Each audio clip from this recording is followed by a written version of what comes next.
समस्त राज्यवासी को उत्कल दिवसर बहुत बहुत शुभेच्छा मु जनाऊँगी। ये आमर गर्व और गौरवर दिन या आम बड़ धूमधाम रे पालन करुचु।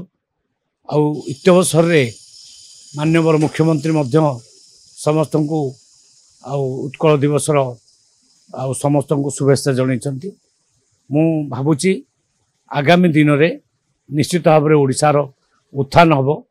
समस्त कृषक समस्त माँ भूणी मानकर आर्थिक स्थिति उन्नति आसब। 2036 बेलू आमर जो टार्गेट अच्छी आम निश्चित भाव में विकसित राज्य हिसाब से परिगणित हबू। ये आम लक्ष्य।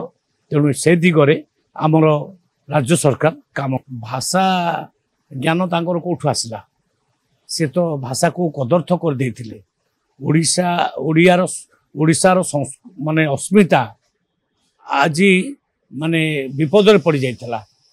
सेथिपे आम अस्मिता ओडिशा अस्मिता ओडिया अस्मिता कथा आम कहलु एवं लोक माने ताको ग्रहण कले। ओडिया अस्मिता आज विपद रे अछि। प्रकृत रे भाषा ज्ञान रहिला नहीं। सेते बेले ओडिया को से माने गोटे अलग टाइप रो कहले। मु सेटा कहबिनी अलग टाइप रो कहले। तांको मूल रे ओडिया भाषा संस्कृति पूरा विपद रे पड़ जाइतला।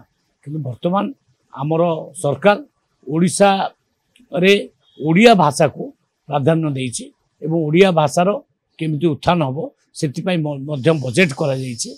ये बड़ खुशीर विषय। माननीय मुख्यमंत्री ए दिगरे तत्परता प्रकाश कर।